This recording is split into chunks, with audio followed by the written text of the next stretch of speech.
Bonjour à tous, aujourd'hui vidéo où je vous présente 5 actions peu connues que vous entendez très peu sur les réseaux sociaux, très peu dans les médias, je pense, hein. Après voilà, peut-être qu'il y a quelques personnes qui en ont déjà parlé, surtout certaines, hein, qu'on va voir, je pense, la une qui est vraiment un peu plus connue que les 4 autres. Mais voilà, 5 actions que j'ai sur mon PEA ou PEA-PME. On peut rajouter du coup 75 000 € de dépôt par rapport aux 150 000 € du PEA normal.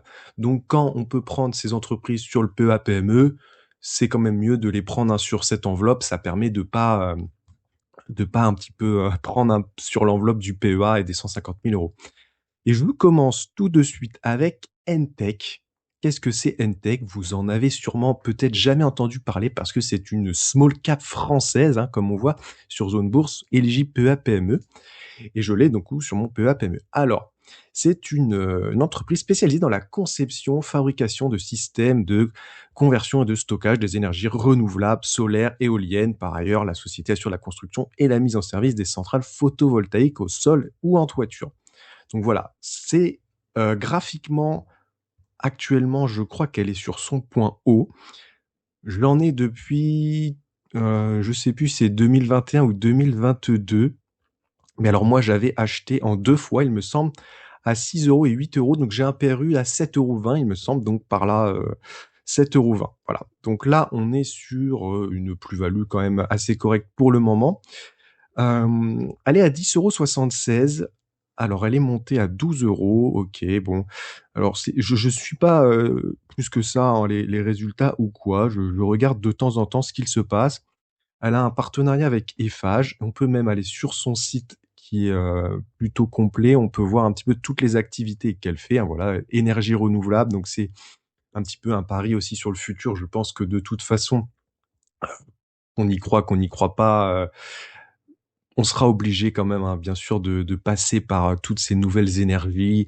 La production d'énergie solaire, je vois quand même que ça c'est le futur, donc il faut des entreprises qui parient là-dessus et investir sur ces solutions, hein, stockage de l'énergie, production, nouvelles énergies, tout ça, même un petit peu d'hydrogène aussi elle fait. Je pense que c'est le futur. C'est voilà, c'est une entreprise qui peut être solide dans le futur.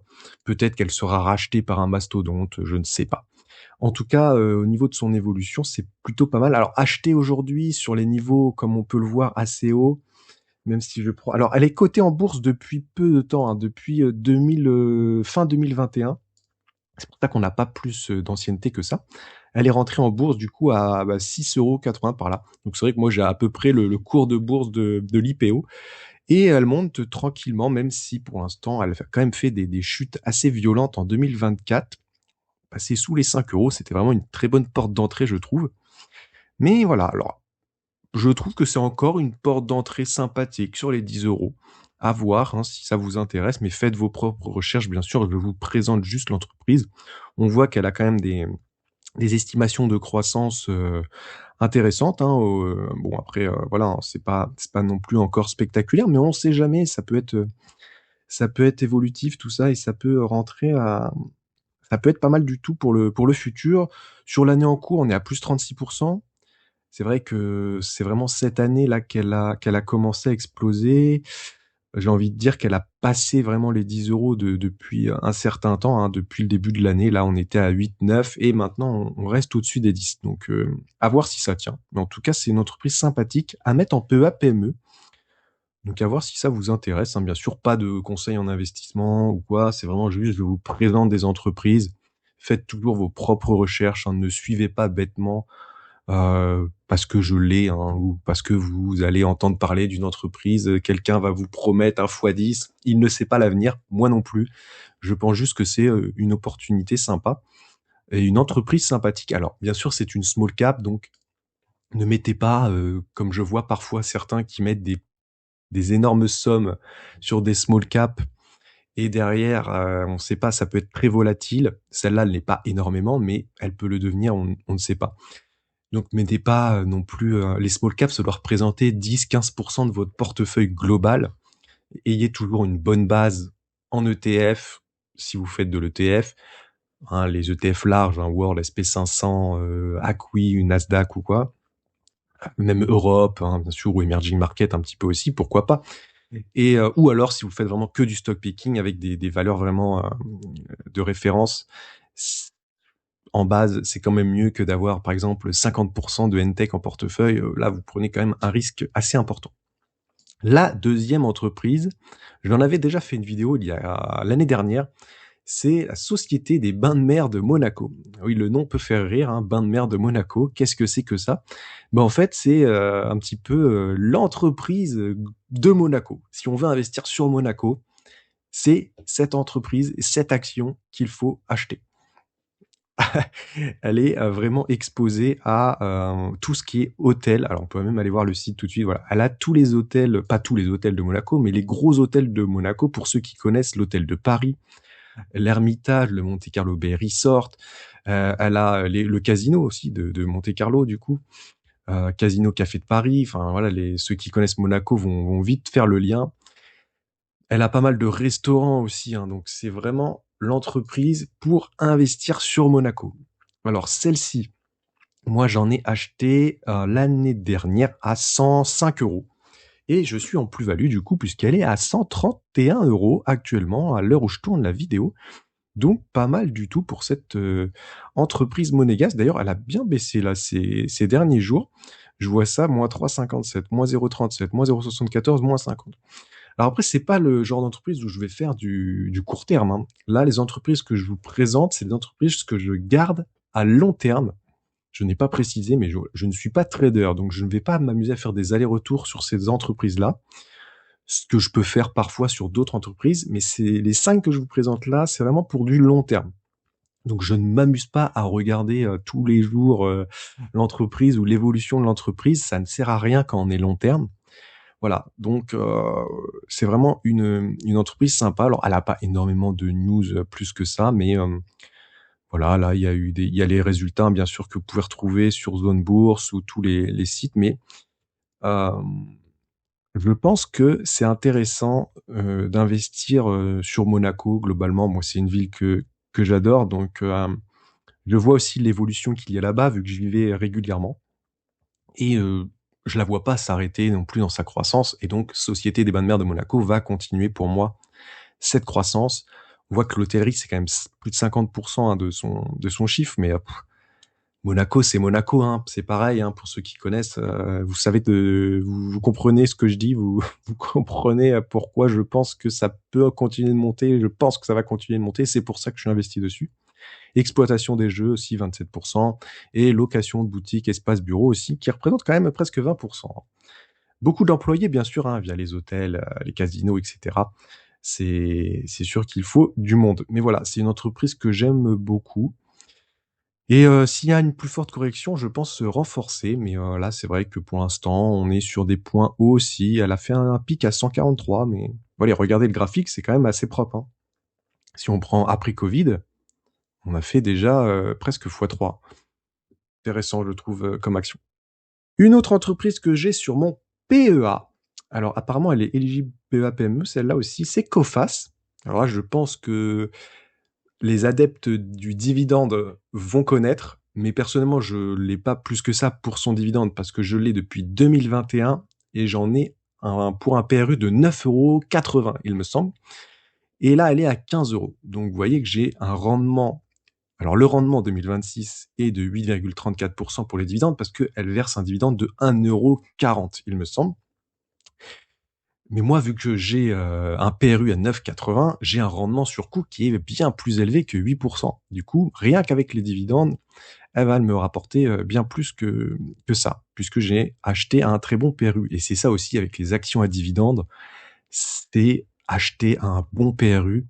Ça vous permet d'avoir un rendement sur coût très intéressant et du coup, si vous avez une stratégie de dividendes ou que les dividendes, voilà, c'est sympa, mais vous ne faites pas plus attention que ça, pour le moment, parce que vous êtes en phase de croissance. Mais c'est toujours sympa de recevoir un petit peu d'espèces sur son compte lors des dividendes. Donc voilà, j'avais acheté, par ici, il me semble, autour des 9,80. Elle a bien évolué pour une action vraiment à dividendes, je trouve et du secteur, du coup, de l'assurance crédit. hein, j'ai pas précisé, mais c'est, une entreprise, voilà, vraiment pour les assurances crédit, pour les professionnels, pour les entreprises.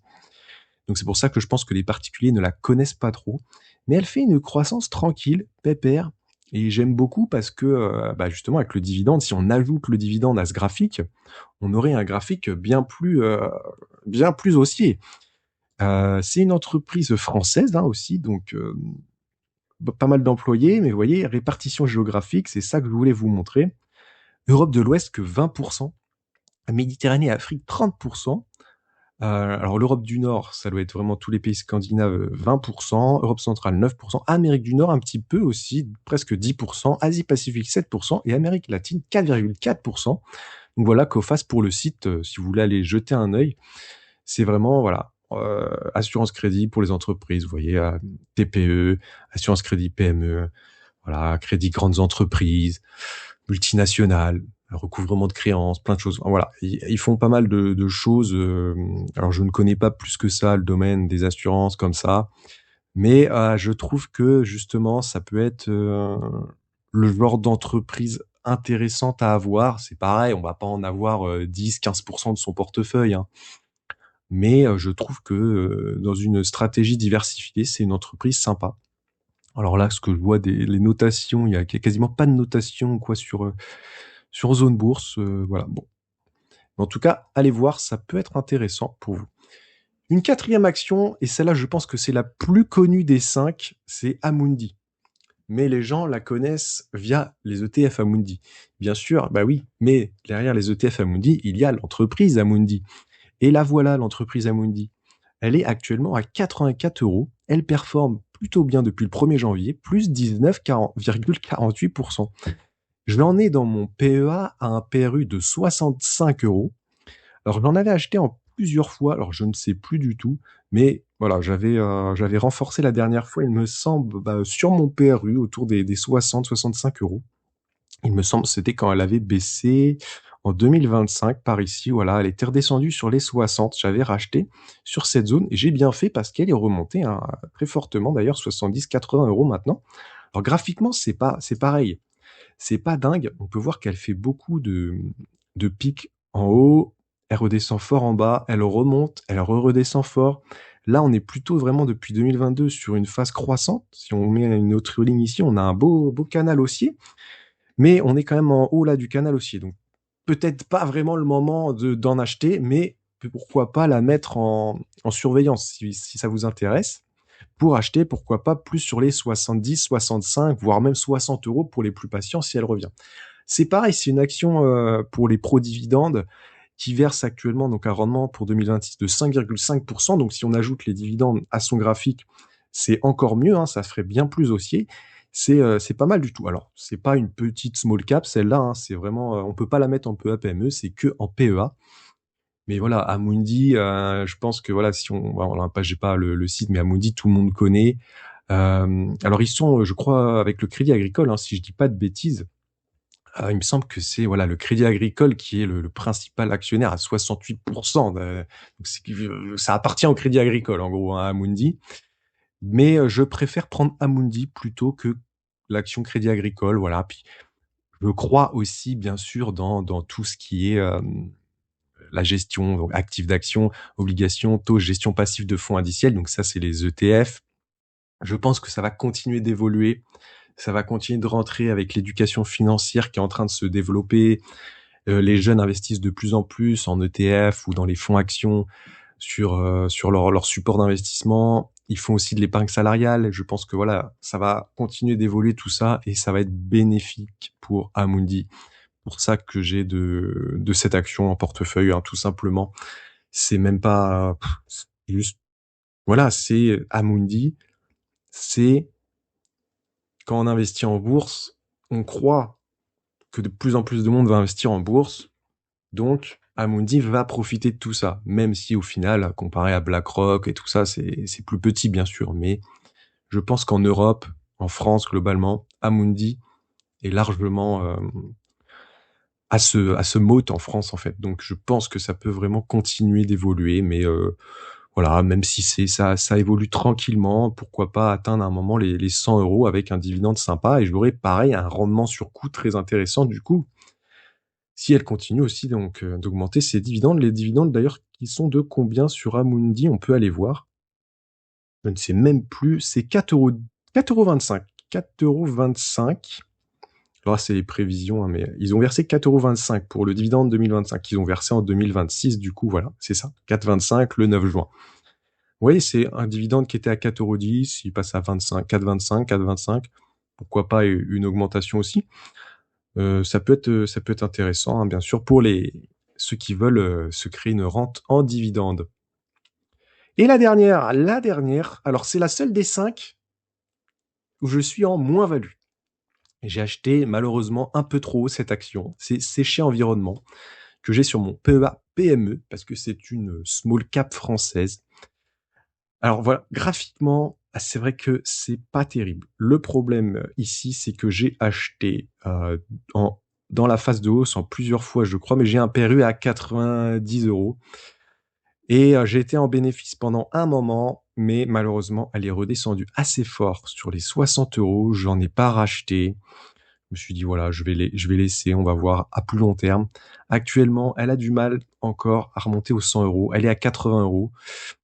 Quand même un plus 9% depuis le 1er janvier, mais en même temps, avec la grosse baisse qu'elle a eue en début d'année, là, janvier, février, heureusement qu'elle remonte un petit peu, mais voilà, je suis en légère moins-value sur cette action, qui est donc une action au cœur de la transition écologique, hein. Bien sûr, c'est la gestion des déchets, recyclage. Vous pouvez aller voir sur leur site qui est pas mal fait.